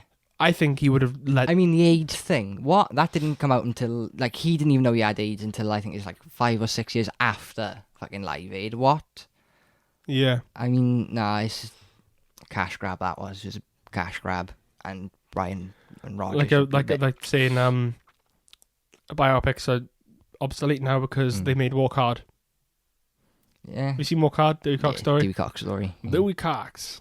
The wrong kid died. John C. Reilly. Because that takes the piss of the whole genre, and it's just Walk the Line, The Doors, the whole poster is that is the best biopic, and it's not even a biopic. I've not seen it. Watch it. It's Judd Apatow. Not Judd Apatow didn't direct it, but I'm pretty sure he wrote it. Yeah, that's pretty. I think doesn't mean it's like 4 hours long now, does it? No, but even if it would make more sense, it's a biopic, isn't it? It's not a biopic. It's not actually what it can't be. Yeah, it's not. But it's a spoof is. Spoof is. Yeah, so I want to ask you is what we watched this week. Well, I watched It Chapter 2. Like I said, I'm kind of lukewarm on it. It's a film that exists. That's about it. It 2 is a film. I watched Spider-Man again. Yeah. I know you watched it again. I watched it last night. Oh. Brilliant. So, looking back on it, things I really loved, the sequence you pointed out as well with the whole like Mysterio illusions thing. And another one that I was just so impressed by is like the drone fight sequence. Yes. Man, that is intense. Like I mean obviously it's not one like solid consistent shot. There's loads of cuts and stuff, but it's still really impressive. Yeah. Like it made me like I was like, oh my god, I do not want to be Spider-Man. Imagine how stressful that is when he's just one of the coolest things I liked, and it's just I don't know, I was just like, oh, that was cool as shit. Is when he jumps up the bus to kill the drone. The drone, yeah, and he comes down his head and he looks like Tony Stark. Yeah, I was not expecting the slow motion. Then I was just like, oh, that kind of works. I liked it. Yeah, I mean, at this point right now, I'm gonna say it's my favorite MCU film. And I'll tell you why. Do you want to know why? It's because Spider-Man, when I was a kid, is my favourite superhero. Yeah, that's fair enough. Mysterio is my favourite supervillain of all time. And I just love the reveal. And when they're sitting in the bar and it turns out this all... Yeah. The reveal, I mean, the reveal could have been him just sitting there and you can just have a smirk in his face, but they went full out and he's got this whole team. Got a whole cast. He's got a whole cast and he's got loads of people working for him and he's like acting. I mean, and it's stuff. frustrating as well because, like, clearly if he wanted to be a hero, like, which is his whole motivation, is he could have just done it. Yeah. Do you mean, like, he could have just fucking done it? But the same thing he can't though, because brilliant. he's not a superhero, he's just a man in a suit.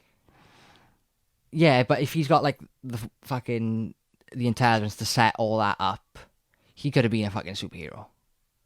Yeah. I mean, even before he gets Edith, he still sets all those up with the drones and everything, so he could still use those abilities to his advantage. Yeah. It is right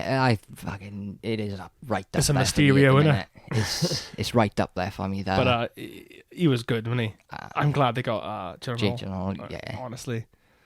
That was surprising. I mean, he's one of the few actors I would like to see play Batman.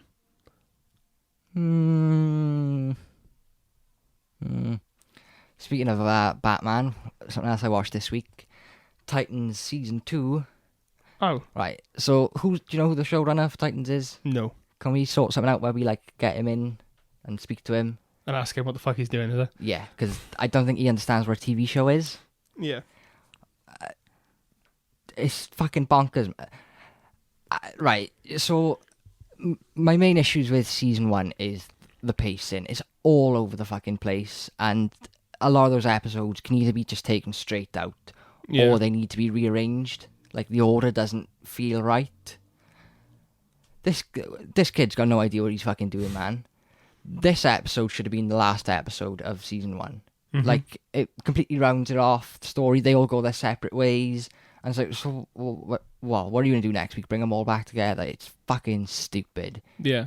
Like, it's a shame because it is well written and it is good, but it's just all over the place. Like I said, this just doesn't know what it wants to be. Yeah. You feel like they tried to stay away from, like, the typical, end in the season where they all split up. I don't know what they done. Because if they're going to do that, you got to do it. Because when that season ended, I was like, don't start it. I was like, is that the end then? Or like, I was like, all right, yeah, okay, I'll give them the thing. And because I was convinced there must have been something behind the scenes going on, because that series is a mess. Like, timeline and, like, structure-wise, like I said, the writing and the plot and everything's great, but it's just insane. And so I thought they'll sort that out for this second series. And then I just watched an episode that I feel like I should have watched a year ago to end a series that was on a fucking year ago. Yeah. It's stupid, man. And they cast... so Bruce Wayne is in it. And it's... what's the guy's name? Who's the guy that's, like, in love with Daenerys? Mormont. Jorah Mormont. Yeah. He's Bruce Wayne. Oh, Ian Glenn. Yeah. No? No, he does a really bad American accent. Like, really bad. And, in fact, he just looks too old as well. Like, I thought he was Alfred. I thought, this is Alfred. And he's talking about how he's Bruce. I was like, what? My name's Bruce. It's not very... I don't know, I'm conflicted about it, because like I said, I feel it is good, but at the same time, it's just a mess. It's an absolute mess. It might probably be easier to watch, like, as a binge on Netflix, but watching it weekly is... I think I'm going to start to struggle, especially if it starts getting as messy as it has been. I watched all 3 Expendables on Monday. Yeah. Hold on. Right, so it's created by Akiva Goldsman. Yeah. And Jeff Johns and Greg Berlanti. Now, Jeff Johns and Greg Berlanti should know what they're fucking doing. I don't understand how this series is just such a mess. It's insane. But Doom Patrol's fine, though. Yeah, Doom Patrol is phenomenal. Different people doing that one. Yeah, but I mean, Greg Berlanti also does Arrow, Flash, Legends. Oh. So he should have an idea of how a fucking show works and how it should fucking be structured. And he's the showrunner, yeah? Yeah, and I mean, Jeff Johns is an iconic comic book writer. Like, like, dare I say, like Stan Lee level iconic Jeff Johns. I mean, I just don't get. It's like they filmed it and then some fucking intern has gone in and just mixed them all up and uploaded them in a random order. It's bonkers. Like Clone Wars. Yeah, But yeah. not like Clone Wars. Yeah, I mean, well, Clone Wars does it on purpose. Like, I like the Clone Wars on Cartoon Network. Not like the Clone Wars on Cartoon Network. Shit, man. I found my DVD of that yesterday. Yeah, I saw your tweet, yeah. Yeah. That's the one I'd seen. Yeah, that was old. I didn't realise how old it was. Come out in 2002. Yeah. Since it's nearly 20 years old. Yeah, that's nuts. Bonkers. Ooh, feeling old now. Yeah. Ooh. Yeah. It was really ironic I found those. I was looking for a buck. And you found Clone Wars. I found Clone Wars. But not the Clone Wars on Cartoon Network, the other Clone one Wars, on yeah. Cartoon Network. The Cartoon Network Clone Wars. But yeah, so I watched sorry, Expendables 1, 2, and 3. Yeah. Yeah. That's what I'm gonna say. Yeah. They're No, I can't. they're films that exist. They don't films they? it. Yeah. They're expendable films as well. So like basically, I own number 2. That's that. So I was like, do you know, I've never seen this before. Like, to be honest, That if you're going to own any of them, number 2 is probably the best. oh, one number to 2 is own. fucking amazing, It's man. so- yeah. But yeah, Fucking Chuck so Norris in it. Oh my god. I had that one, and I was like, do you know what? The first one's on Netflix, second one's on Netflix. I'm on number 3, so I just downloaded that. You know, number 1 was okay. Yeah. Villain number villain 2 was dry as fuck. Who's the villain in number 1? I can't remember. I know who he is. Stone Cold Steve Austin's in it, and then it's yeah, and he's just I'm with useless you. in it. Yeah, he's the cute I can't remember who the guy is now, but he's in a lot of stuff. And Yeah. then you got Jean-Claude Van Damme in number 2, and he's amazing. He is great. I feel like number 2 really embraced like the stupidity of it. Like number 2 is almost a spoof of the first one. And then this is why I can't remember number 3. Number 3 definitely is a spoof film. Right? I did tweet this, right? It feels like it's like the first one feels like Sylvester Stallone wanted to get all, you know, the big boys, but he really couldn't. So he still made it anyway. Number 2, he was like, he got everyone in it. Everyone was in number 2. And he was like, how can I step that up? Let's make a younger version of the Expendables team. Ronda Rousey shouldn't react. Ronda Rousey, ruined the Entourage movie for me. Glenn Powell's amazing. Man, Mortal Kombat, Sonya Blade. Why is she voicing it? She's so stale and yeah, she's robotic as fuck, man. She doesn't know how to deliver a line. Cardboard voice. You know what I mean? What an awful try. Like when they announced it, I was she's like a plain wafer. Like I could see it, and I was like, but then, oh my god, man! The second she fucking starts speaking in that game, I was like, oh no, there she is, Ronda Rousey. She's awful. She's annoying. I can't stand her in general, man. I think they should do a fucking patch where you can switch her out because do a Destiny. Yeah, that Destiny. Ain't They Sonya Peter Blade, Dinklage was Ghost. Destiny, and then they retconned him then and got Nolan North. Yeah, and it's just gutting because you know Peter Dinklage he's got an iconic voice, and I could listen to him talk all day. You know, Tyrion, especially in the first 4 seasons, doesn't speak much after that. The problem with that then was updating it. The problem with that then was what did you say? Was Destiny? Destiny, yeah. I mean, he's not going to keep coming back, is he? For the no, I mean they changed it because people were just complaining about how boring his voice was. Really? And it just wasn't the project for him, man. It wasn't. Fuck, how was Ronda Rousey got away with Mortal Kombat then? Get it out, patch it out. I'm not a fan of 11. I think 11 has a lot. Dude, of I'm not a misses fan for of me. 9, 10, or 11. It's controversial. And I like what you know. What with X, I feel I loved all the new Outworld characters, like the fucking. No, that's what pissed me off. Is it? Devora, no, I can't stand I it. hated all the like Earthrealm characters. And all the cyborgs, and they made all the Earthrealm characters such a bunch of wet wipes, didn't they? I mean, but it's like their watered down version of. Can we just make it back? Can we make characters. Deception backwards compatible, please? Right, we got to agree here right now. Yeah. Deception is the best Mortal Kombat game. Overall. Yeah, I mean Deception. Yeah, I mean Deception had the fucking chess mode, conquest mode. Conquest mode. Oh my god, I could talk about Conquest for days. Honestly, the Conquest on that was amazing. Shushenko is a pretty decent character, Yeah. And I can't say that it's an original character because they're all original characters, but he's original to that game, and he was great. The Dragon King, Naga, couldn't place him though, but fighting him was fun. I think honestly, top 3 for me is Deception, then Deadly Alliance, and then Armageddon. I think Armageddon's the last good one. I didn't play Armageddon. Armageddon's good. I got Shaolin Monks. Shaolin Monks is a separate Got Shaolin thing. Monks. I bought it in when I was in uni in Cardiff. I got it for £3. It's from I played Shaolin Monks because that came out. I haven't played it because I never played the original Xbox after that. It's alright. I mean, it's just a completely separate thing. Really, It doesn't continue the story, does it? No.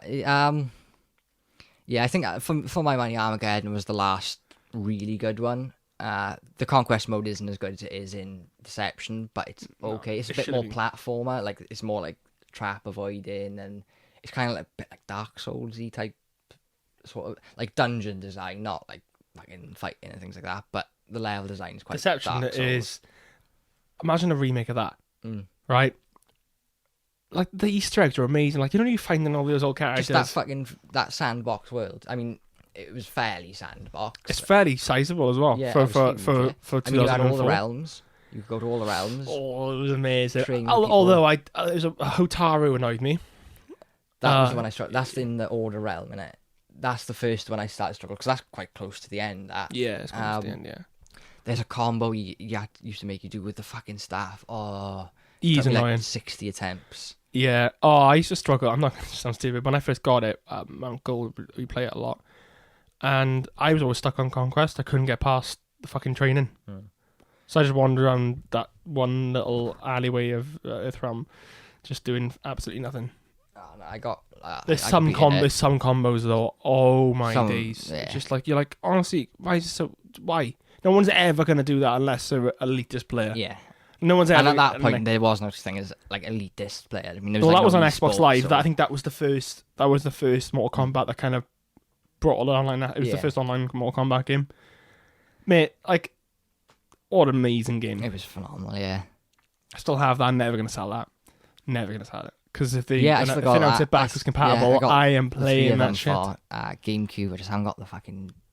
It's like you said with the old Xbox, it just won't plug into my TV now. It's because of the HDMI in it. Yeah. None of those SCART cables are like £30. Not happening. Do you know what I mean? No. Although there's some backwards compatible games. Destroy All Humans is backwards compatible. Saying that, I think I've actually got one of those. KOTOR, Star Wars, Nice Old Republic. All right, yeah. Both of them, KOTOR, yeah. They're both backwards compatible. Yeah, I got that. Starfighter is Jedi I got Jedi Academy. Which one? 2? The first one. With Jedi Master Kyle. Kyle Katarn. Yeah. What a dumb name, mate. No, because when I haven't played that in a while, and I playing it just like months and months ago, and it just came out on Games with Gold, and I was like, I'm having that straight away. And obviously, this was kind of when the Kyle memes were just fresh, and I burst into tears, and he's like, I'm Kyle. I was like, oh, really, really, and then I really took a step back and thought, they've all got exotic names, and I was like, Luke. Okay, fair enough. That's the most white name ever. White fanboy name. Yeah, it was Hooprex, isn't it? Ben.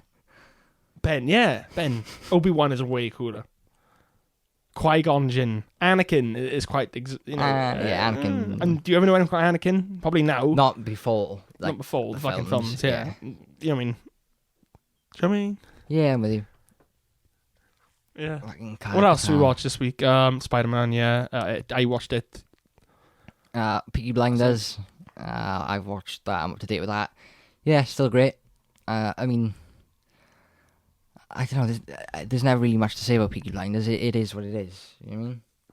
It's a blinder, isn't it? Yeah. Yeah. The only thing I might like, if I was digging for criticism, it's a bit samey. Yeah. Like, I think that puts me off. It's starting to get a bit repetitive. I mean, yeah, it's a different fucking villain now, but it all ends up the same fucking way. I mean, Tommy gets screwed over, but secretly Tommy was 3 steps ahead, so Tommy wins. Do you mean it? That's kind of how every series ends, so I'm starting to fall a little bit out of love with Peaky Blinders. Oh, we're going to get to the infamous child orgy. Yeah. It's not true. It's such a good That'd be decision fucked up. They can't. They wouldn't. Yeah. It wouldn't get made. Wouldn't be allowed. It'd be in the script. They'd be like, "Are you fucking kidding me?" Me and my mum were talking about yesterday. We were watching Always Sunny, one with where Uncle Jack is in it, and she was when Charlie says he got molested. Is that one? oh no. Is it? Was it the one the Gun Fever? It was Gun Fever. It was. Oh yeah. When he's like showing the picture of the child, and my mum was like, I can't believe that a show would even have like a paedophile on it, like as a character, let alone like Family Guy's been doing times that he is in it. Family Guy's been doing it for years. Yeah, I feel it's different animation. Animation gets away with more. Yeah, you know sure, fair enough. I love it, man. It's such a good No, show. there's that when he's like Charlie says he gets molested, and he's like closer. And the whole hand thing, and he throws. He's like, nobody look. Ponderosa versus McPoyles, where he's got this. Like, Yeah, that's the one. Yeah, and gloves. he's like, it was him. And he flings. He's like, nobody look. Oh my god, Uncle Jack, man, what a good character. Well, he's not a good character, Well, I mean, but he's funny as fuck. He's funny as fuck. Yeah, I watched the trailer as well for the newest season. Yeah, Yeah, looks right, doesn't it? yeah. I mean, it was the one where they're in Guigino's. No, I didn't see that bit. It was one where they were at the that- zoo with like meerkats and Frank gets like stuck in with a gorilla or something. No, I didn't know that. No? Oh, Shit, yeah. When did the trailer come out? I swear I've seen I the don't trailer. know. I watched it like 2 or 3 days ago. Yeah, like I said, it's a few other clips in it, but the ones that really stood out to me was one where they've gone to the zoo and Mark and Charlie are in like one of those bubbles where you stick your head up and like the meerkats are around. Oh you. yeah. They're doing that, and it looks like I'm not sure whether that is it. It looks like Frank gets stuck in an enclosure with a gorilla. Either that or he's on the other side of the glass and he's like arguing, so to say, with this gorilla. It looks fucking class, man. It looks really good. Like one of those when he's stuck in the spiral thing in the park and he's in his underwear, like he's just stuck with the gorilla. Yeah, it looks like he's just like in, like I said, he's like a viewing tube, or it's like a part of the enclosure itself, and he's just there like doing his hand things to this gorilla, and this gorilla's doing it back. It's so funny. Fuck's sake, man. When's that? 25th, so it's 2 weeks. 2 weeks, yeah. Ooh. I wish they released that in one bulk. Yeah, I'm gutted, man. It's a shame. I can cope, though. That's fine. It is what it is, isn't it? Yeah, same, to be honest. I don't think we're ever going to finish this film, so we're on an hour and 40 now, I think. Yeah. Yeah. I mean, there's not much long left anyway, is there? Oh, fuck it. I will say, mine, the kid who plays Georgie is great. Yeah, what a great little actor. Yeah. He's phenomenal. I mean, this bit here where he's pretending to obviously change back into Pennywise when he's screaming, "You will float too" at him. This kid's a great actor for someone so young. Oh, yeah. Because that was one of my favourite shots in one of the trailers as well, where he's talking to like Georgie's corpse, but then he like his head pops out under the water from under the water. Pennywise is. Yeah. I loved that shot in the trailer, man. That was so good. This is a good ending. I think this is where like in the last 10-15 minutes now, I think this is kind of where it starts to get like, oh, I'm way more invested than I was at the start. Yeah. It takes too long to get in, doesn't it?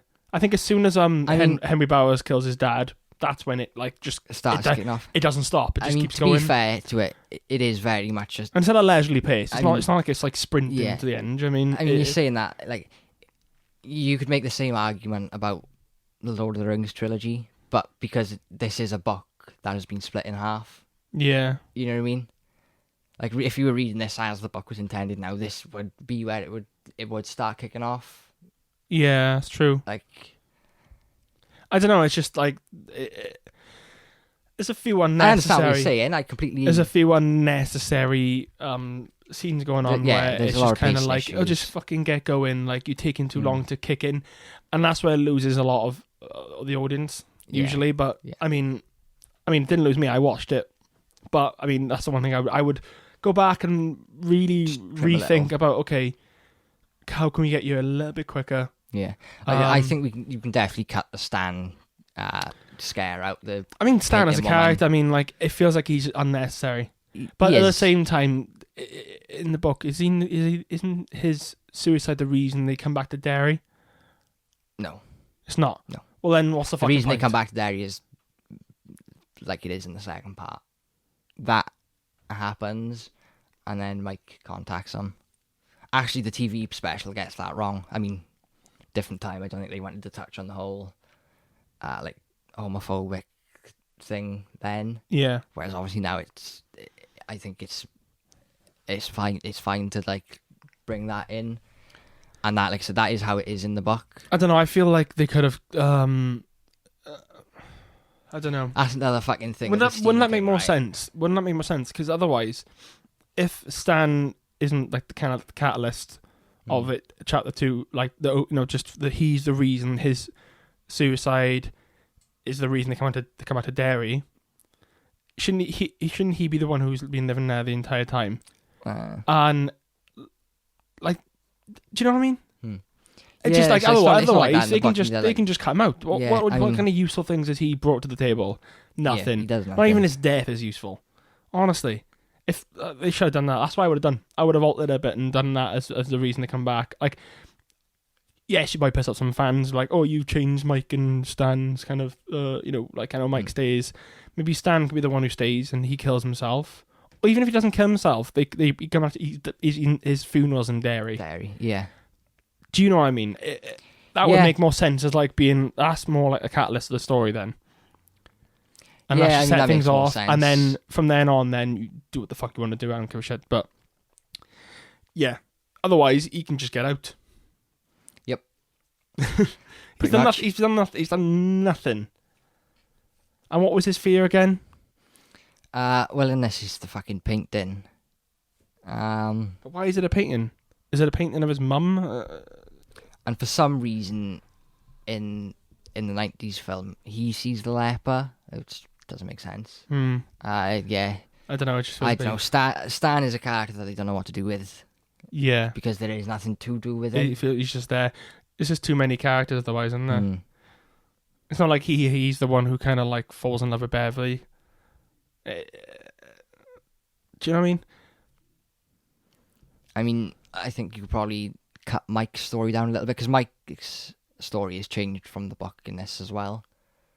Yeah. I don't know why. I don't understand why, but whatever. Okay. But I think if you're going to change someone's story, it doesn't make more sense to make it longer and convoluted than what it is. Like, Mike's story in the book is fairly simple. I don't know why we need him to like live with his uncle on a farm and all of that in this. It doesn't make much sense to change that. Like, it's not a practical change. It doesn't affect the story in any way. So what's the point of... Yeah. In fact, I think it takes away from the story because in the books he's Henry Bauer's neighbour, and that's their like tension, and like his father doesn't get along with his father. And that makes sense. Well, even Henry Bowers kind of seems a bit pointless. Really. Do you know what I mean? Like, he doesn't add anything to the story until later on, until he starts to get under the influence of Pennywise. And then from then on, he's just kind of just terrorising the kids. Yeah, and even then it's to set up the second act. Is he the one? Yeah, he's either one that's he's meant to feel like they're losers because, you know, they're like stereotypically losers regardless of being bullied. Because it's like Stranger Things, isn't it? It's got a Stranger Things vibe. Where, like, they just, like, nerds. The misfits. The misfits, outcasts. Yeah, the outcasts. You know what I mean? And geeks. Freaks and geeks. The freaks and geeks. Oh, man. Yeah, it's not a bad film. Yeah, it picks up in the last 40 minutes. It does. It is a better film. It doesn't work for me as a horror film at all. I'll give it a 7 out of 10, I think. Yeah. Yeah. That's my... Yeah, well, I normally deal in percentages like Rotten Tomatoes. I just find it easy. I'd give it like a 74. Yeah, I'd agree with that. Yeah. I wouldn't put it... I'd probably give the second one a solid, like, in the 50s. Yeah, it's not quite rotten, but... Yeah, like I say, it's just a film that exists. I mean, your one line would be like, it feels like Judd Apatow made this. Yeah. Just because of the length. I don't see... Lauren said she wasn't a fan of it either. Yeah, yeah, she went to see it in London last week. Just honestly, I don't see me like if I'm gonna sit down and watch it. I don't see me watching these two over the TV version. No, and you can't just watch this one and then part 2 the other one. That's what I mean. I feel like the part 1 is always going to be better anyway. Version works I think the part 1, the child side of it is going to be way better than the second part anyway. It's just more interesting, isn't it? Like seeing these kids fight. Their chemistry is better as well. Yeah, and they're just like, oh yeah, you know, you're not. But I feel with the adults in the second part, you very much feel like they're a cast who has been put together. Yeah. Whereas with these kids, They it feel like feels friends. organic They were and- saying that they became like they're now like really close friends because of this, and you can see that. Christ, That's a long that was a long Yeah. fucking transition. black screen. wasn't it? Yeah. In the I script, thought it was says frozen. fade to black for like 20 ages, minutes. Yeah. Well, there we are. That's 20 seconds off. Cut that. That's weird. I thought my laptop had messed up. Yeah, that was a long time. Why has he got a thing on his head? Did anything happen to him? I wasn't paying He attention. gets like thrown across the room, doesn't he? Oh yeah, the other ones get fucking bitten. Well, I mean, what's his name? He gets his face sucked off. Old Eddie Casbra. I was thinking his name is. I keep forgetting that his name's Mike. And I keep thinking his name's Mike, and he. Yeah, it's too many people's names to remember. I keep mixing Mike Oh. and Henry mixed up, but like I said, that's because their relationship in the book, they've got like the most connected. Like I mean, everyone else he just bullies, whereas he's literally his neighbor in the book, and I keep Yeah. mixing their names up. One that takes me out a bit actually is that kid's haircut. Stan's No, fucking Bill. Bills. His Who the fuck haircut. is Stan. Where did I get? Oh, Stan. Stan, yeah, Stan. yeah. See, that's how forgettable Stan is. I've seen and read it so many times. I still fucking forget about Stan. Bill's hair. Bill's hair. That's yeah. too modern. Yeah, it's a very I mean, I don't know much about 80s hairstyles, but like, I don't. Yeah, I I get can't what you imagine mean. the rest of them. Yeah. I mean, what's his name? What's his name? Eddie. Eddie He Casbra. he's got a dad's haircut.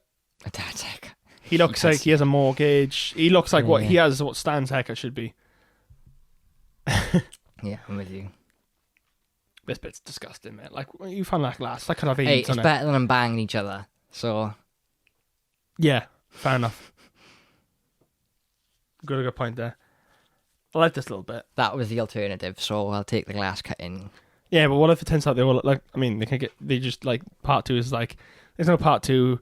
All the kids died within a month of each other from AIDS because they found a dirty glass. You know, do you mean? Oh, that's cute. Love her. Yep. Yeah, so we're talking about. So when they leave here, this is the order they die in. So only two of them leave. No, I think it's more of a thing for the book. Yeah, it's just like a little. It's more like a little Easter egg if you think about it. It's Yeah, not. Alex. I mean, if you've read the book, then you spot it straight away. Otherwise, it's just people leaving. So like, He's like, Stan "Goodbye." dies first. That's why he leaves first. Then Eddie, and then the others stay there then. and then Mike. And then it doesn't really make sense then. Yeah, then it's just Whatever they the want others to die, do. So yeah, so Eddie, Mike, and Stan. I mean, for someone who loves that girl, Ben leaves. I think he's very mature about the situation. Yeah, And he's like, yeah, he he's knows like, his day's coming. you Because know, it's really, like I said, there's some really good Easter eggs where in Beverly's room, she's like, one of her books is The Princess and the Frog, where obviously, because the frog turns into a prince, yeah, that's like a metaphor for Ben himself, because obviously he becomes like really attractive and rich and Yeah. stuff. There's a few things like that peppered throughout that like reference that that puberty's gonna do good by him, so to speak. yeah. Puberty sorts Ben out. No, it's just like, you know, usually, if someone like Ben fancied her, He'd He'd be like- total third wheel, like there'd be a third wheel now, and then he would make her feel like shit, being like, yeah, but I love you, thus you have to love me. Do you know what I mean? Like, you know how crazy people are these days. How dare you not like me back? Do you know what I mean? Yeah. And then there would have been like a child sex scene then, because he probably would have raped her. That's a metaphor for modern romance Modern romance. Okay. and Tinder dates. Like, oh, sorry, man, I'm not interested. How dare you not be interested in me? I am a man. Do you know what I mean? Like, fucking, that's what would happen if this wasn't 2019. Yeah. See, I'd end the film here. So, 6 minutes. It is. Does end here, doesn't it? I no, but like Got credits, mate. as soon as they start walking away, I'd end it there. I would end it with To be continued, and boom. Because we don't need to see them kiss, because it never pays off. Like, yeah. Bill doesn't end up with Beverly, so we don't need to see him kissing as children. Do you mean it's irrelevant? I just ended at that. Yeah, what an irrelevant way to end the film. No, I mean, I thought you chased after her, but you did. I just didn't watch it. We're talking about something else. Andy Muschietti. Muschietti. Have you seen that film, Clown? Yeah, it's on Netflix. John Watts, who did Spider-Man, Homecoming, and Far From Home. A long time. It's on Netflix. Yeah. Have you seen? Oh my God, what's it called? Right, give me a sec. Because if you haven't, you should absolutely check this out. Is there an episode of The Simpsons Treehouse where Krusty plays Pennywise? Not that I recall, maybe, possibly. Saying if they're to do that. Have you seen Vulgar? Oh, the Brian Johnson film. Johnson film. Yeah. Man, that's fucking good. Yeah. That's been a while. Good. Been a while though. Yeah. Yeah. He's a clown in it, isn't he? Yeah, Brian Halloran, yeah. Yeah, Vulgar's a good one. know Halloran. Shit, man, Dante. that film's fucking nearly 20 years old. He felt like a clown at the end of Clerks, so he became a clown. Yeah, that's a good film. It is good. They were talking about doing a sequel to that or something. But then, Is it? Yeah, I don't need to really. No. No. It's 20 years old next year. Yeah. We should do that one, because I haven't seen that in a long time. Yeah, God, I haven't seen it in like 6 or 7 years. I haven't seen it in a while. Joking, just watched it. Yeah, so that's a wrap for another episode of The Conversation Is Podcast. I've been Charlie Pitson. And I've been Ash Hughes. Go subscribe to HillRat Productions on YouTube. Check out Conversation Is on Instagram, Twitter, Facebook. Like whatever you follow, whatever things you got to do. Subscribe, all the stuff. All the stuff, all that good stuff. Get on it. So, thanks for listening. Bye. Bye. Bye. Bye. Bye. Bye. Bye. Bye. Bye. Bye. Bye. Bye. Bye. Bye. Bye. Bye.